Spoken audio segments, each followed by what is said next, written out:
Agarang tumugon ang mga tauhan ng Regional Mobile Force Battalion 15 Project Kalinga Team sa pangangailangan ng mga residenteng naapektuhan ng bagyo sa Barangay Irisan, Baguio City. Isinagawa ang aktibidad sa pangunguna ni Police Lieutenant Ruby Rose de Pesase sa ilalim ng superbisyon ni Police Lieutenant Colonel Joey Jonathan B. Bagayaw, Acting Force Commander. Pinangunahan naman ni Police Corporal Niade Sagasag, katuwang ang Irisan Barangay Peace and Action Team, ang pagbibigay ng seguridad at asistensya sa isinagawang pamamahagi ng rice subsidy at relief goods sa multipurpose building Purok 13, Barangay Irisan. Isinagawang aktibidad sa pakikipagtulungan sa Irisan Barangay Emergency Response Team at City Social Welfare and Development Office upang matiyak ang mabilis at maayos na paghahatid ng tulong sa mga pamilyang nangangailangan. Kabilang sa ipinamahaging ayuda ang mga pangunahing pangangailangan tulad ng dilatang pagkain, instant noodles, kape at bigas na layong makatulong sa mga apektadong residente sa kanilang agarang pagbangon matapos ang pananalasa ng bagyo. Sa pamamagitan ng mga ganitong inisyatiba, patuloy na pinapatibay ng RMFB 15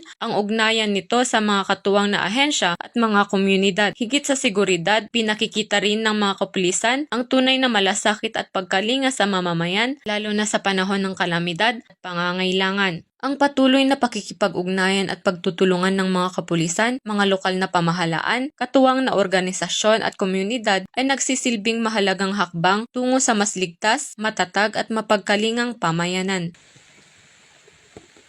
Mula dito sa Police Regional Office Cordillera, ako ang inyong PNN Correspondent, Patrolwoman Grace Bulangan, alagad ng batas, tagataguyod ng Balitang Pulis.